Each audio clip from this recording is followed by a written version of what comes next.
Welcome to another episode of the program Speak to the Gynecologist. This will be first of a series of videos on family planning. Family planning is a very big and important topic, so we have to take different methods, several on different videos. Today we'll start with defining family planning and then choosing one of the methods which I'll mention. What is family planning? Family planning is a system by which people use other methods or services to determine whether, when, and how many children they want to have, depending on their circumstances. And this allows people to have the number of children they want, when they want them. These methods are safe and they reduce maternal mortality, they reduce neonatal and child mortality, and they make for better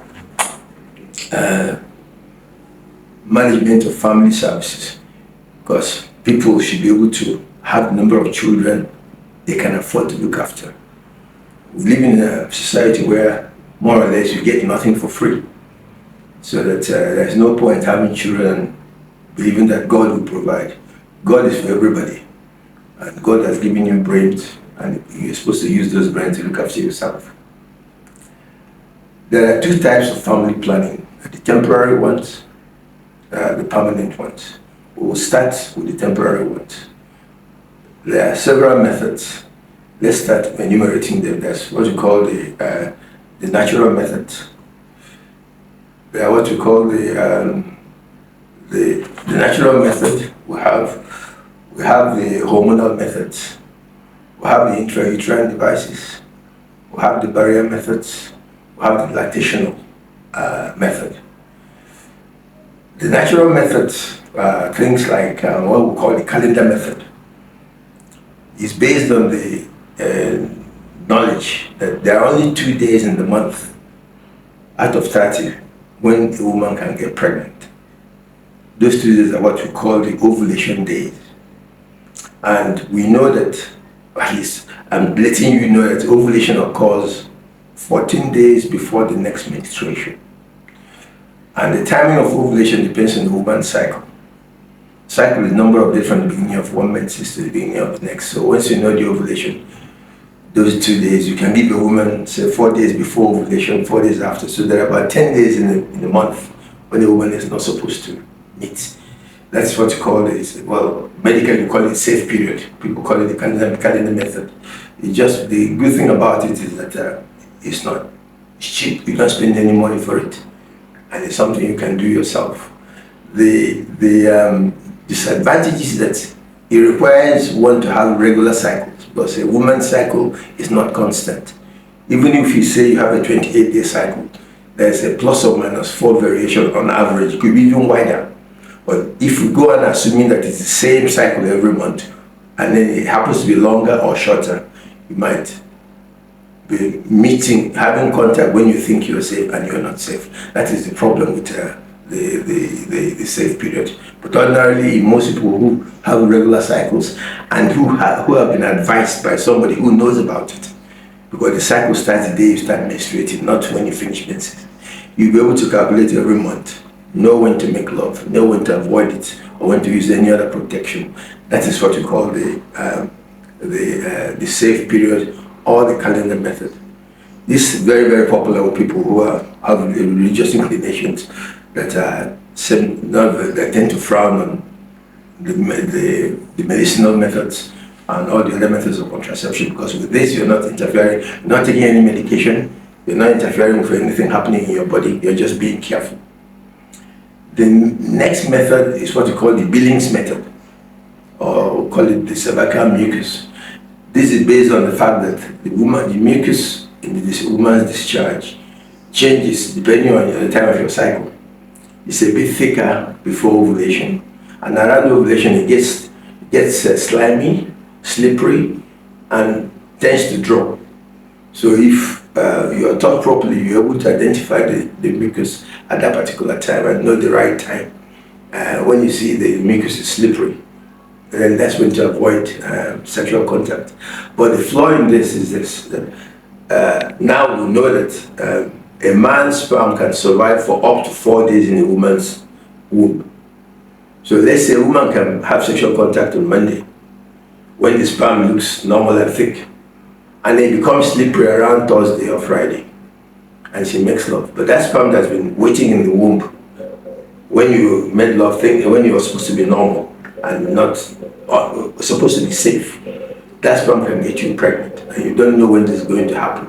So this was an old method which was very popular then, when there were no other methods. But now I think, knowing the possibilities of a higher degree of failure and the possibility of unwanted pregnancy for those who use that method, we don't recommend it very much. Besides, your idea of slippery or slimy mucus might be different from mine, and most people don't even know what the mucus looks like. But for historical purposes, it's good to know that there is a method called the Billings method, or the cervical mucus method. The next method we'll talk about is the withdrawal method. People believe that you have to ejaculate in a woman to get her pregnant. But unfortunately, it's not true. So they say before you achieve orgasm, you withdraw. But that's the fallacy is this, that when a man is aroused, there's some wetness at the tip of the penis.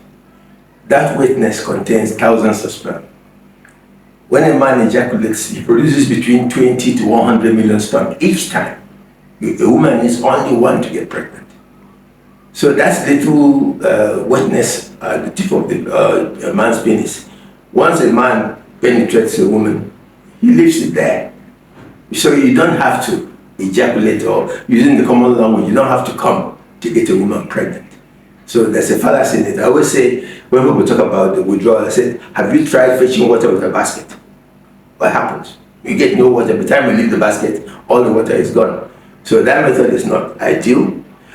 People think it works. Yes, it seems to work because there are only 2 days in the month when a woman can get pregnant. So if you use the withdrawal method on the other 28 days when you're not supposed to get pregnant, of course you won't get pregnant. Not because there was withdrawal, just because there was no ovulation, there's no egg, and that's why you didn't get pregnant. By the same token, there are those who drink garri after making love, or drink Coke. Whatever you take and you don't get pregnant, as far as you're concerned, you believe it works. You didn't get pregnant not because you took any of those things, it's just because you didn't make love on those 2 days. And even when you make love on those 2 days, there's only a 25% chance of pregnancy. So making love at ovulation does not guarantee pregnancy. There's only an 8-hour window, a 12-hour window. That's all you have in the whole month. So it's not easy to get pregnant. Now we have what we call the barrier method. The barrier method is condom, which a man can use. Condom is ideal because not only does it prevent pregnancy, it protects the woman. That's the only method that protects women against HIV and sexually transmitted diseases. But the condom must be worn properly. Like I said, when a man has an erection, there's wetness on the outside.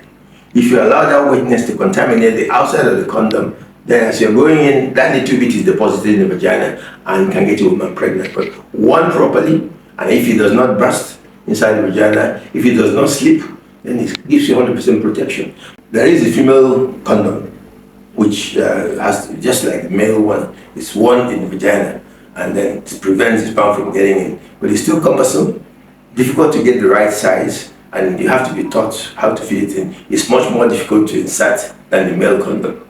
So it's not very popular, and in this country it's a bit difficult to get the female condom and get the right size. So to recap, we've just taken one out of the 6 methods of family planning today to discuss. One, I said there was a temporary method and there are permanent methods. The permanent methods we'll discuss later. If you have any questions, and I'm willing to answer them, send them onto the page. And then the next, subsequently we'll take all the other methods one by one. Thank you.